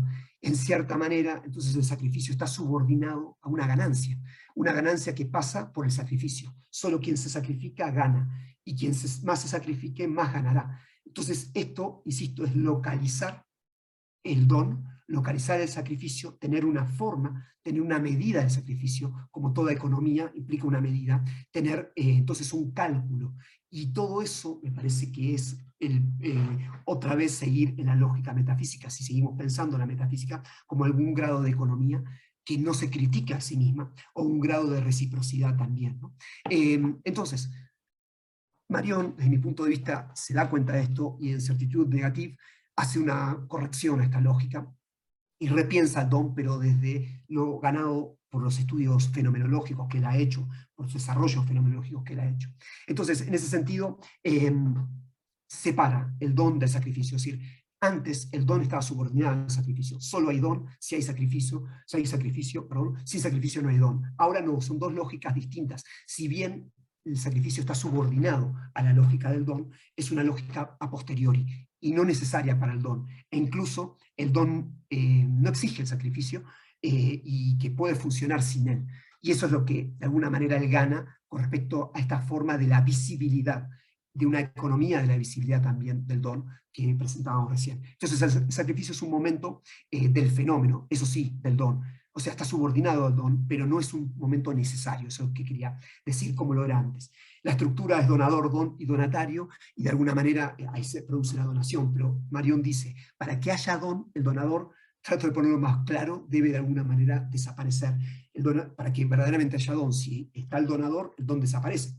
Y de alguna manera la figura del donador es la única que aparece y que anula el don. Entonces el don de alguna manera debe borrar el donador. Pero si no hay donador, simultáneamente, estoy diciendo rápidamente, por cualquier cosa me van diciendo simplemente para no extenderme tanto, o ustedes me dicen por favor, si no hay donador, es el don el que desaparece. Pero claro, si no hay don ni donador, tampoco hay donación. Y el donatorio también queda en cuestión. Esta sería un poco la necesidad que tiene el don, es parte de su lógica de darse el ocultamiento. Ahora, ahí sí aparece el sacrificio. El sacrificio es el momento, de alguna manera, de hacer el camino inverso. Pero no es de devolver el don, por eso no es una economía, no es que no es un contradón. Eso él quiere superar las críticas que Derrida le hace, no es devolver el don al donador, insisto, eso implicaría cálculo y economía, sino que por el contrario, la lógica del sacrificio es una lógica del reconocimiento, una lógica de la visibilización del don. Es decir, quien hace el sacrificio transparenta el proceso de donación, reconoce en el don un don, es decir, reconoce a un donador del don. Simultáneamente, lo que se manifiesta, lo que se hace visible es la donación misma. Entonces, el sacrificio, dice Marion, no gana el don el don gana de vuelta por redundancia, es decir, el don se planifica en su manifestación de don. Es eso lo que se gana, de vuelta, ¿no? Es como una especie de gloria del don, una manifestación, pero no es una ganancia por intercambio, no es que devuelvo el don, de hecho, devolver un don, un contradón, anularía el carácter de don, el carácter de gratuidad, por un lado. Entonces no es una lógica de intercambio, pero tampoco es una pérdida.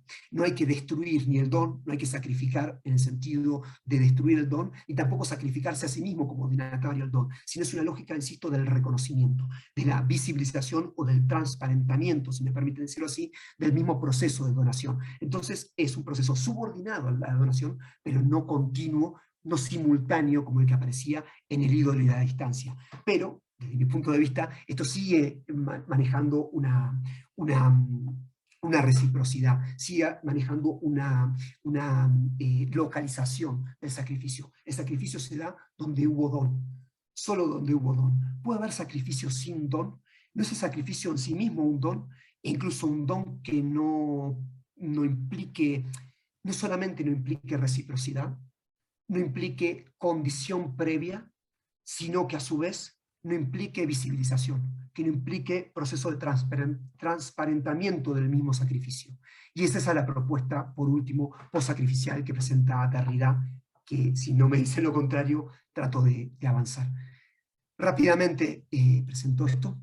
Derrida presenta una primera objeción a todo esto que vemos. Hasta acá, la muerte, el sacrificio, es algo que se añade, algo que adviene, algo que, si me permiten, se gestiona en una economía, es algo que de una u otra manera se tiene que poner o se tiene que autoponer en las figuras de Kirillov, en las figuras de Girard a través de la lectura de Cristo, en las figuras también de Marion. Es decir, como que si la muerte fuera lo otro de la vida, y como si fuese la gestión de esa muerte, el sacrificio. Y entonces estaríamos en el plano, en cierta manera, de la conciencia y de la voluntad, en el plano de la decisión. Derrida busca superar esta postura, trato de leer un poquito algo, a través del primer señalamiento de ese reconocimiento que no es la vida y la muerte, sino que lo originario es la vida, la muerte. Ese momento en el cual no se sustancializa ninguna de las dos instancias. Por lo tanto, no se pueden pensar de manera aislada, sino como fenómenos contaminados. Esto modifica totalmente la lógica del sacrificio. Primero, si es posible o no el sacrificio, es decir, si es posible periodizar un tiempo pre-sacrificial, o mejor dicho, sacrificial y pre-post-sacrificial, que no tiene sentido. Digo, un tiempo sacrificial y un tiempo post-sacrificial. Si tiene sentido priorizarlo cuando la vida ya está marcada por la muerte, si la vida es una huella de muerte, así como la muerte también está permanentemente desplazada.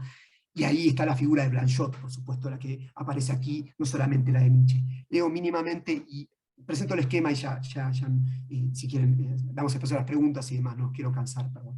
Entonces, Derrida también busca desplazar esta centralidad de la negatividad metafísica, ¿no? Para pensar, pensar desde el ser, como hizo Marion, ¿no? O sea, ir más allá. Pero ese más allá es el famoso pa, ¿no? Es decir, es un paso no más allá, es el paso que no se puede dar, a su vez, que viene de Blanchot. Entonces, esa negatividad es la que hace que del sacrificio una autonegación, como lo hemos visto, sobre todo en la figura de Kirillov, que sería la figura más metafísica. Entonces, en última instancia, es una afirmación plena de sí. Es esa afirmación plena de sí la que en realidad es imposible. Es decir, no es, la vida plena no existe, ¿no? No es posible. Entonces, pero contrariamente a Marion, Derrida no apela a una instancia positiva anterior al ser, llamada la donación, o la caridad, o la bondad, según el ídolo y la distancia. Para Derrida no existe dicha instancia anterior plena de sí que garantice la superación de la ontoteología. Por el contrario, vida y muerte se encuentran en una contaminación mutua, sin darse entre ellos una relación de negatividad ni de contradicción, ni de oposición. La vida no se opone a la muerte. Oposición para él, para Derrida, es posición. Posicionar la muerte es ya oponerla, y oponerla es ya superarla. Y ahí está la lectura hegeliana. Si quieren, después las preguntas, podemos ampliar esto. Insisto, por una cuestión de tiempo, no amplío, pero no hay ningún problema si quieren. Podemos pensar esto, tratar de pensarlo, por supuesto, las posibilidades mínimas. Así la vida se da como una economía de la muerte. La vida ya es economía de la muerte. Por eso dice Derrida, la vida, la muerte, en ese traspaso permanente y a su vez irreductible y a su vez indefinido, ¿no? La vida, la muerte, como dice Derrida, sin sustancializar ninguno de los dos términos y tampoco la relación entre ellos. Por lo tanto, no hay primero una vida que luego se inmunice, se proteja o se aplace ante la muerte para conservarse. No hay una plenitud inicial, sino, como sabemos, diferencia, ¿no? Huella. Es por eso que para Derrida lo sacrificial es constitutivo de la vida. No es algo que se agrega, no es algo que advenga la vida, pero tampoco es algo que podamos evitar. Ya estamos en medio del sacrificio de la vida, porque la vida es una economía de la muerte, así como la muerte es una economía de la vida, ¿no? Por lo tanto, en medio de la economía del sacrificio ya estamos. El sacrificio del sacrificio es algo que se inscribe en medio de la economía del sacrificio. Es una exigencia que se da sobre ya una economía sacrificial. Entonces, no hay una lógica oposicional entre vida y muerte. Por lo tanto, la economía de la vida es la economía de la muerte, a su vez. Por lo tanto, lo sacrificial ya es constitutivo de la vida. Por lo tanto, pero eso no significa, según Derrida, que no se dé lugar a la posibilidad de una realización condicional.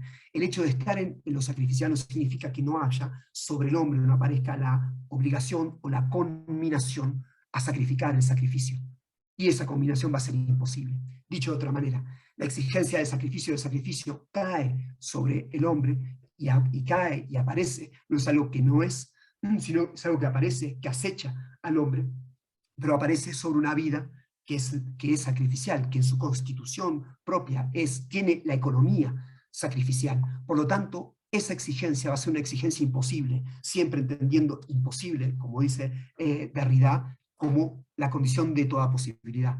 Justamente porque es imposible, se hace posible, y se hace posible en una hiperresponsabilidad, es decir, se hace una interpelación infinita, en esto por supuesto que está Levinas, porque es la interpelación de algo otro, de algo que cae sobre lo sacrificial, que es la vida, pero que exige algo que de alguna manera trance a la vida, de una exigencia hiperbólica.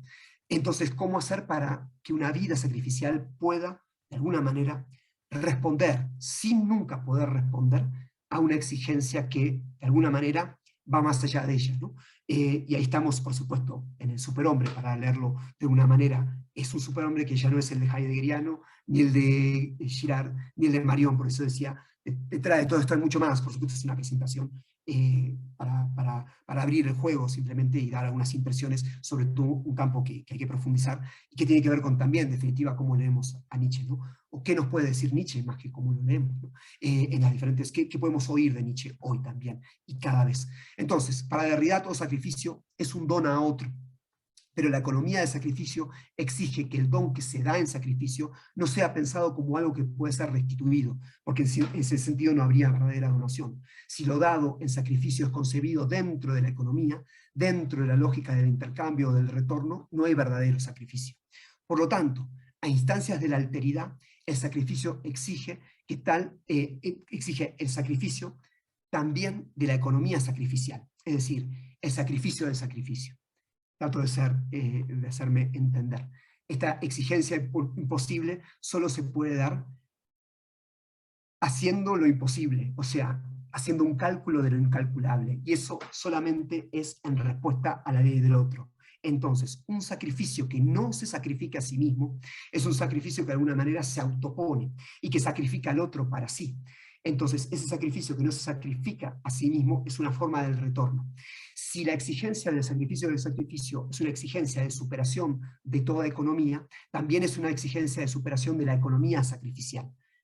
Pero un poquito más claro en ese sentido. Pero este sacrificio del sacrificio es responder a la exigencia de una interpretación infinita. No puede venir de la estructura de la vida a la muerte simplemente como una estructura, si entendemos esto como una estructura sacrificial. Pero hay que decir también que solo una estructura sacrificial puede tener la interpelación del sacrificio, porque ya la vida está transida a la alteridad, y esa es la alteridad que también llama en esta forma de la ley del otro, ¿no? Que pide el sacrificio del sacrificio.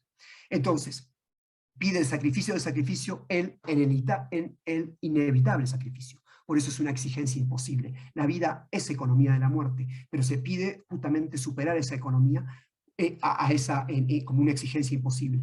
El sacrificio para Derrida debe realizarse bajo la exigencia de ser realizado sin cálculo, sin especulación de ganancia y restitución, sin perspectiva de reapropiación. Por lo tanto, el sacrificio es entonces, ante todo, el sacrificio de la economía, entendiendo por esto el sacrificio de la ley de la casa, de lo privado, del amor, de los afectos propios, de la propiedad.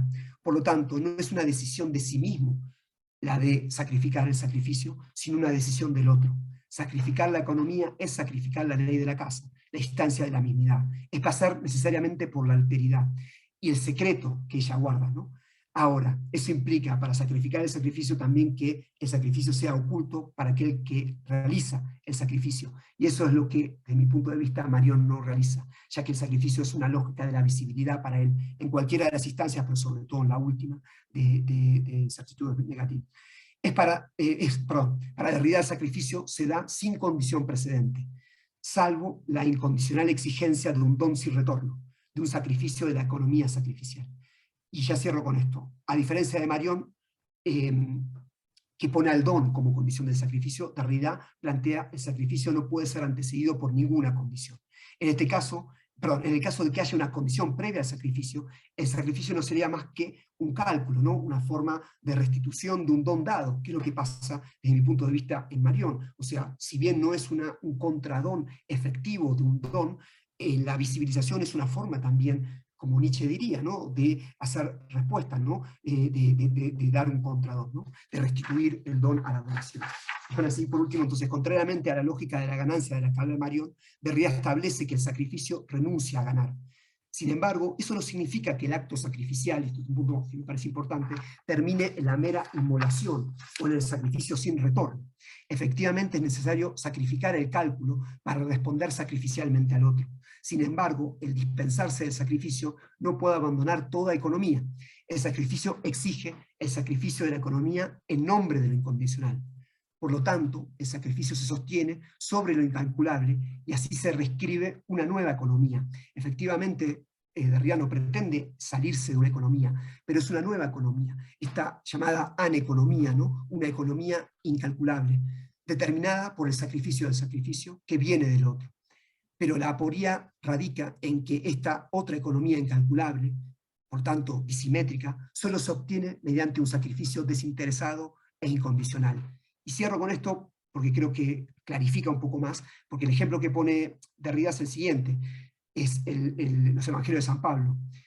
En este borramiento que el sacrificio debe ser de sí mismo, del mismo gesto sacrificial, para que sea justamente un sacrificio del sacrificio y que sea la ley del otro, el sacrificio se vuelve ilocalizable, a diferencia de todas las posturas anteriores. No es Cristo, no es mímesis, no es icono. Bajo tal sacrificio se da la exigencia de la justicia. Siguiendo el Evangelio de San Mateo, Derrida dice que para ser justo no hay que hacerse notar que se lo es. La justicia exige el secreto. La justicia exige sacrificar el sacrificio de la respuesta al otro. Sacrificar el retorno de esa respuesta. Pero más aún, exige el sacrificio de la economía sacrificial sin hacerlo saber a uno mismo.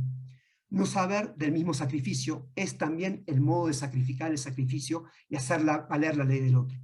Según Derrida, la exigencia de justicia pide incondicionalmente ser justo sin querer ser reconocido, sin cálculo, sin recompensa, sin saberlo, que es un modo de la recompensa también, a través de la conciencia, pero en el que renuncia al cálculo finito, toma relevo un cálculo infinito no localizable. Esa es la nueva economía.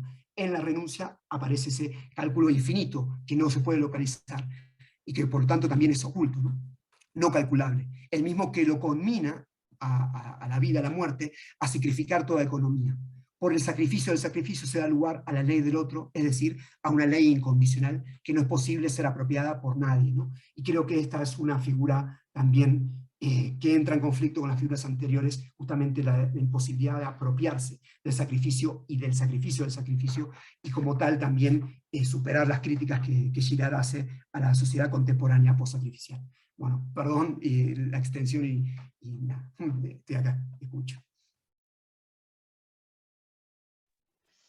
Buenísimo, Ignacio. Muchísimas gracias. Gracias a ustedes. No, gracias por el esfuerzo, además porque el tema es particularmente profundo y complejo a un nivel, así que evidentemente abordarlo en el poco espacio es bastante meritorio, así que muchísimas gracias. Y bueno, ahorita tenemos un poquito de tiempo para conversar un poco, para hacer preguntas, quizá profundizar, así que invito a los que estén acá para que hagamos preguntas a Ignacio y podamos profundizar un poco en lo que él nos ha compartido. Pueden escribirlas también por el chat o pueden hacerlas de voz. Somos acá todos tan familiares, así que mejor sí por voz, pero por chat también se puede poner las preguntas.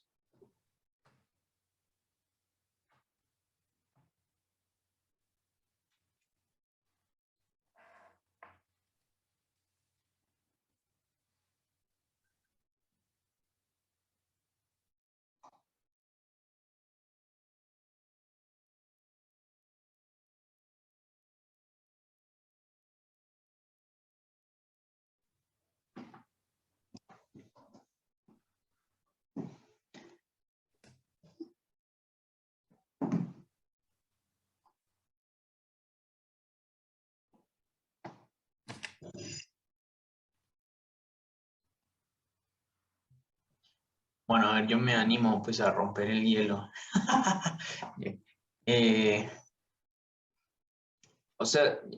Yo creo que, a ver, no es mucho como mi tema. El punto fundamental, el que más me llamó la atención, es la cuestión de la mímesis, o sea, que es un tema interesante, digamos, y que está muy metido en el tema hermenéutico, me parece a mí. Y me interesó mucho, o sea, sobre todo la relación con el tema del deseo, ¿no? O sea, porque normalmente la mímesis claro, o sea, la consecuencia mimética es a un nivel emotivo, es decir, es la catarsis, como dice Aristóteles, del miedo, ¿no? Eh, o la purificación de las pasiones, digamos. Pero normalmente la mímesis es al menos como está planteado, de contenidos que de alguna manera se pueden expresar lingüísticamente, ¿no? Es interesante porque el deseo a un nivel propone esa dificultad, ¿no? O sea, el contenido lingüístico del deseo supone una brecha, ¿no? Supone una brecha entre la experiencia y el decir, ¿no? Entonces, claro, a ese nivel, bueno, quizá volviendo un poco sobre lo primero, no sé si vos podrías profundizar un poquito en ese aspecto de la mímesis del deseo que propone Girard, y sobre todo, o sea, cómo intenta superar, o sea, la brecha que después lo lleva como una especie de oposición, como expresarse, ¿no? Porque al final termina siendo deseo del deseo y la brecha se hace incluso cada vez más grande, ¿no? Claro. Bien, yo pensaría lo siguiente, a medida que hablabas, efectivamente uno podría decir, o sea, el deseo mimético es el mismo, sea para la catarsis, incluso la catarsis violenta, sea antes, para la mímesis de un igual, por decir una manera, de otros hombres, que de alguna manera funcionan como el modelo para desear. Entonces, de alguna manera ahí hay un deseo que imita. Ahora, de alguna manera, él dice, en Cristo, de algún modo, esa mímesis no rivaliza. Entonces, claro, de algún modo, ese deseo no se afirma en su propia rivalidad y en su propia individualidad, e incluso se cierra a un objeto finito, sino que de algún modo queda aplazado en esa forma primera y queda abierto en su deseo, en lo que es. No sé si me doy a entender. Es decir, que de repente es como una mímesis que, en cierta manera, no cumple la proyección deseante.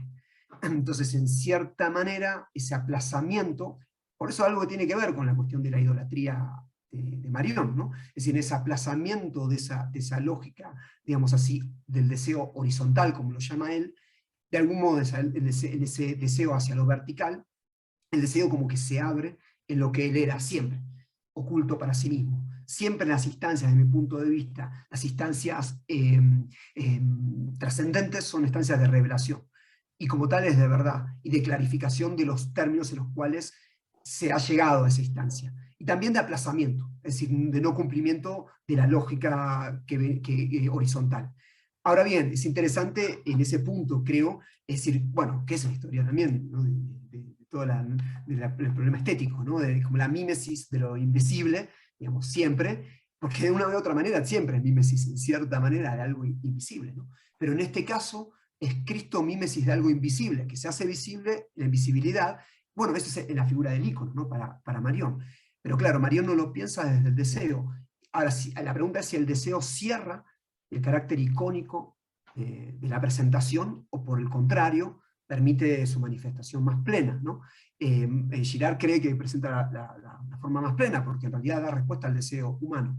Mi crítica ahí es que para mí el concepto de deseo que maneja Girard es muy parecido a ese proceso de vaciamiento que hizo del deseo la metafísica, que es las lecciones de Kojev y el aprendizaje de Sartre con respecto a eso, ¿no? Esa libertad, por eso lo acercaba mucho más a Kirillov. Es una figura acechante para mí, para la postura de Girard, por eso. Si se puede pensar el deseo de otra manera, también es obvio, ¿no? Y se lo ha hecho, pero en qué medida no está atado todavía a eso. Entonces, ese carácter de mímesis solo puede cumplir correspondencia con el deseo así pensado, como un vaciamiento, si esa mímesis se vacía a sí misma. Acá la Coulabart y demás han pensado mucho esta cuestión de un deseo de mímesis, ¿no? Y cierro con esto una cuestión más. También otra figura que para mí acecha a la postura de Girard es la de Dionisio. Esta idea de Dionisio o el crucificado. Dionisio también es una figura que, en tanto que es para Girard figura de destrucción y de creación, es una figura no posible de imitar, porque no es una figura. Entonces, esa figura de Dionisio se parece mucho más al crucificado de lo que él querría, en el sentido que es una figura tampoco se puede imitar más que como praxis, pero no sé si la praxis responde a la estructura de dionisíaca que por sí misma tiende insisto, a no localizarse, a borrarse a sí misma, ¿no? Porque es un juego que también borra sus propias acciones. Por supuesto que la apropiación sería la de Kirillov, que sería una figura, o la de los endemoniados en Dostoyevsky, que serían figuras destructivas, pero esa no sería una figura que se apropia a un Dios que se borra a sí mismo también, en cuanto que es creación, ¿no? Entonces, me parece que hay esas dos figuras, me parece que acechan un poco la postura de Girard. Esta sería mi lectura, ¿no? Bueno, perdóname, y yo te repregunto, o Por sea, favor. que es ya pasando a Derrida, incluso para entender un poquito mejor la lógica de reciprocidad que planteabas. O sea, ¿hasta qué punto, al menos no sé si lo entendí bien, pero hasta qué punto, o sea, justamente por esta lógica de decir y desdecirse, o sea, es como ir para adelante y para atrás, claro, ¿hasta qué punto se puede destruir la lógica de la economía? O si más bien es como el punto de anclaje para que haya o sea, un desdecir auténtico de alguna manera, no sé, o sea, justamente la superación de ese Es así. primer... Sí, Perdón, te interrumpí. No, es así exactamente como has dicho. Es decir, por un lado, no es posible romper la economía, y esa sería la postura de Derrida. Ahora, que es la instancia, como bien también dijiste, desde mi punto de vista, es la instancia para la aparición de un otro. Ahora, ese otro justamente tiene que advenir eh, subvirtiendo la economía. Por lo tanto, tampoco podría ser calculado ese otro. Entonces ahí se da esa lógica de un cálculo incalculable, es decir, en la cual la economía inevitable, como la economía del sacrificio, se expone a una ley del otro. Pero exponerse a una ley del otro implica no poder retornar. Entonces también su localización es imposible. Entonces siempre está el famoso quizá que habla Derrida, el pensamiento del quizá, pero que no es un quizás de la duda, no es moderno, no es metafísico, no es un quizás simplemente de sospechar, sino es el quizás de que es el temblor que impide que uno pueda, de alguna manera, apropiarse justamente de la lógica del don o la lógica del sacrificio. Entonces, siempre las mismas frases que usa Derrida, pero son para mantener eso. Si se da el sacrificio, si se da el don, lo que sea. Si se da esa especie de condicional del quizás, es justamente la imposibilidad de la localización o de la seguridad con respecto a su localización. Y las lógicas apropiantes de eso son los que pierden, de algún modo, la posibilidad de esa subversión de la economía. Pero inevitablemente es una economía. La única forma de lidiar con eso es que sea una economía del otro. O sea, una economía permanentemente, una economía incondicional, permanentemente acechada por la conminación o por la obligación del otro a ir más allá de la economía. Y ahí está la justicia, todas esas figuras son figuras de esa misma estructura, pero como dijiste perfectamente, no es posible una alternativa a la economía, sería una nueva economía. Sería una nueva economía, pero no la economía llevada más allá de sí, sino sería como una otra lógica y estaríamos en lo mismo. Ese sería un poco, desde mi punto de vista, la respuesta. sí, por favor. No veo Buenísimo. el nombre. Ah, buenísimo. Soy Horacio, no sé por qué me apareció esto acá, Horacio Fontana. Me parece que es bastante parecido a lo que dice Levinas, ¿no es cierto? Tiene una similitud. Y yo lo veo como una exigencia inmensa, ¿no? No sé si tiene valor de digamos, algún tipo de prédica moral o es simplemente una descripción. Muy bien. Muy bien.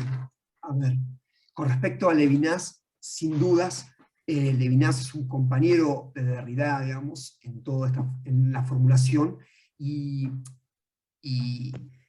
él quiere ser fiel a Levinas traicionándolo. ¿Cuál es su traición a Levinas? Que Levinas, desde el punto de vista de Derrida, sigue manteniendo estas oposiciones. Derrida lo que quiere decir desde mi punto de vista es que efectivamente hay una exigencia incondicional de alteridad, pero esa exigencia incondicional de alteridad disemina toda posibilidad de oposición. Por lo tanto, en ese sentido, es una descripción, es algo que se da. Es decir, ya estamos interpelados por una alteridad. Pero lo que pasa es que esa alteridad, insisto, no viene después de la mismidad, no acontece con un otro localizable, sino, como diría Derrida, es un otro cualquier otro, ¿no? Es decir, es un otro que incluso es otro del otro que conozco, por decirlo de una manera, otro del otro que puedo identificar. Ahora, esa exigencia inmensa nos encontramos en ella, es decir, inmediatamente, desde mi punto de vista, diría Derrida, inmediatamente, y es una exigencia así, incondicional y como tal, de alguna manera, yo diría transhumana, no humana, en ese punto. Cuando nosotros queremos de alguna manera calcular algo, cuando nosotros intentamos generar una soberanía sobre algo, inmediatamente estamos ya siempre trascendidos por esa exigencia. ¿Eso qué hace? ¿Que no hagamos cálculos? No. Que sepamos que hacemos esos cálculos sabiendo que estamos exigidos a algo más, como en cualquier gesto de justicia que podemos realizar. Entonces, en este punto es de algún modo, si ustedes quieren, podría ser también la ruptura de esta buena conciencia, ¿no? Si es el punto de vista moral, en el cual yo me puedo asumir a mí mismo que he hecho algo, o que yo efectivamente me sacrifico, etc. Y eso es lo que trata de deconstruir permanentemente, la posibilidad de la afirmación de sí mismo, incluso cuando estoy afirmando al otro. Por ejemplo, en el caso del perdón, yo puedo pedir perdón, y es un gesto en el cual supuestamente yo me subordino a otro, que es lo que Nietzsche dice que puede pasar con el cristianismo. Yo me subordino al otro, pero simultáneamente estoy pidiendo perdón al otro, también estoy sometiendo al otro a la aceptación de mi perdón, y que si no lo acepta inmediatamente es el otro el que se vuelve malo, ¿no? Entonces, en algún punto hay como una especie de condicionamiento que genero sobre el otro. Esa lógica que no se deconstruye a sí misma es una lógica de alguna manera de la afirmación de sí, incluso en estas figuras que supuestamente son las de la subordinación. Y eso es lo que Nietzsche también plantea, ¿no? Como esta lógica de lo débil que es fuerte y lo fuerte que se puede volver débil. Y eso ya está dado. O sea, para Derrida es una descripción en ese sentido. Como él dice, ¿no? La deconstrucción acontece. O sea, y la deconstrucción es el llamado del otro. Ya acontece, es localizar o es identificar lo que no se puede identificar, que va aconteciendo y va horadando todas las estructuras que nosotros podamos establecer como estructuras de lo mismo o como estructuras de la afirmación. Por lo tanto, Levinas es uno de ellos, pero él busca diseminar incluso las localizaciones de la alteridad que Levinas hace, poniendo también la alteridad en lo mismo, y esto Juan David lo sabe mejor que yo porque lo ha trabajado hace poco, según me contó, con Riquet, ¿no? Esa idea también de que no es un otro exterior, sino que la mismidad también está transitada de alteridad. Esa es una idea también derridiana desde mi punto de vista. Yo lo pensaría un poco por ahí. No sé si. Gracias. Muchas gracias.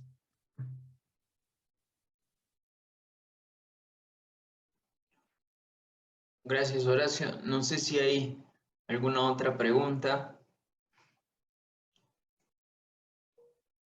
Si alguien se anima a sacrificarse desinteresadamente por el interés de todos. De saber, claro.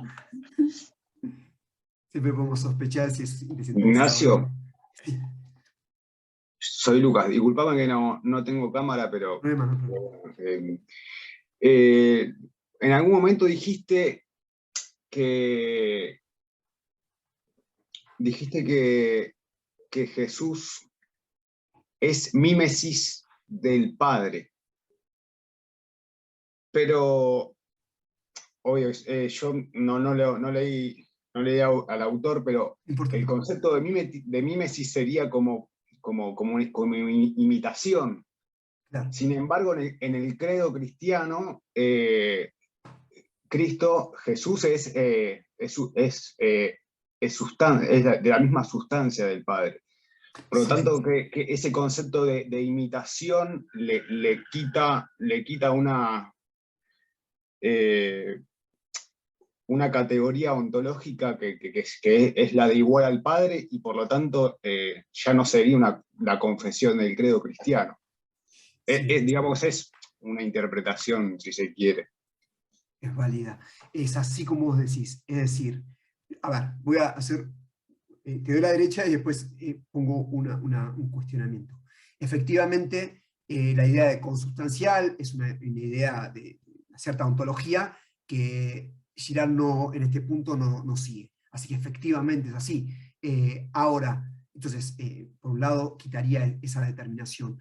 Ahora, él lo pensaría, porque como es una mímesis del Padre, y a su vez el Padre también está en el Hijo de la misma manera, porque no es una voluntad ajena a la del Hijo, ahí tendríamos una forma de, digamos así, de mutuo abandono.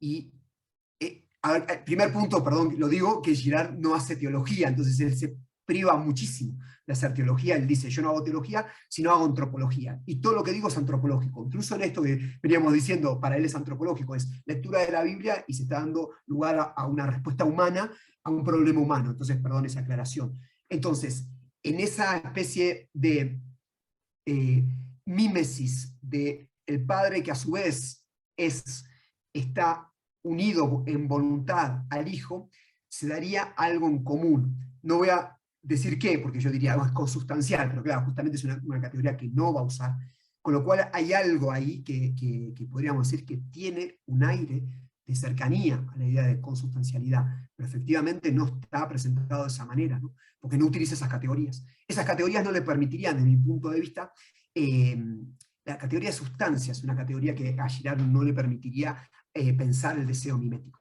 Digo esto, él distingue a Cristo de un gurú, dice, porque un gurú, ¿qué hace? Un gurú no es mímesis. El gurú dice, imítenme a mí, pero él no imita a nadie.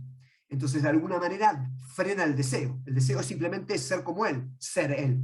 Entonces, lo que genera es rivalidad. El gurú va a generar alrededor de él peleas de poder, va a generar competencias, él competirá con ellos, porque querrán ser como él, pero él, de alguna manera, no desea otra cosa. Entonces, en ese punto, ahí sería competencia y violencia, en definitiva. Terminaría el gurú, todos esos grupos en violencia, o generadores de rivalidad en violencia de diferentes maneras. Claro que en un mundo post-sacrificial esa violencia va a ser más implícita, ¿no? Que siguen a alguien que a su vez él no se presenta en su vaciamiento. En cambio, Cristo, en ese sentido, sí lo hace. Entonces no rivaliza. En tanto que es mímesis del Padre, él es imitar a alguien que imita.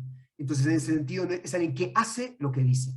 Esa es la mirada de Girard. Desde mi punto de vista, si lo pensaríamos como sustancia a Cristo, en principio, sería alguien que no está en dinamismo, es alguien que no estaría en vaciamiento verdaderamente. Yo esto no estoy diciendo que estoy de acuerdo, simplemente digo que ahí entraríamos en la competencia, la discusión entre las categorías ontológicas de antología, llamémosle aristotélica, ¿no? En definitiva, o post-aristotélica, con una ruptura con ellas. Pero está muy bien, desde mi punto de vista, Lucas, lo que vos señalás, porque claro, ahí hay algo para pensar y desarrollar mejor, ¿no? Que lo que yo dije recién, pero me parece que yo lo pensaría por esa línea. Siempre teniendo cuidado que Girard no hace teología. Gracias, Ignacio. Muchas gracias a vos. Te lo Sí.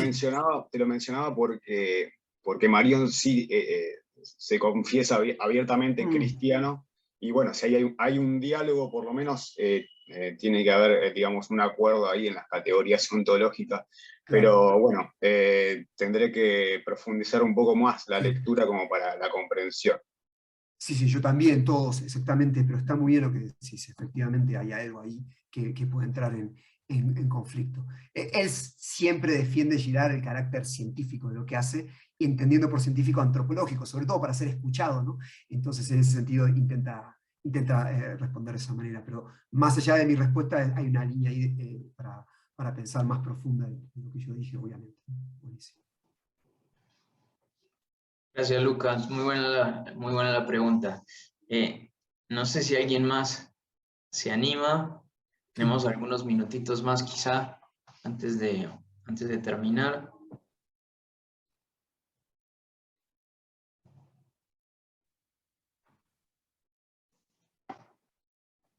Bueno, si no, pues yo les agradezco a todos de nuevo participar de este espacio, también a los que han podido preguntar, a Ignacio por darnos este espacio sacrificial, digamos, o post-sacrificial.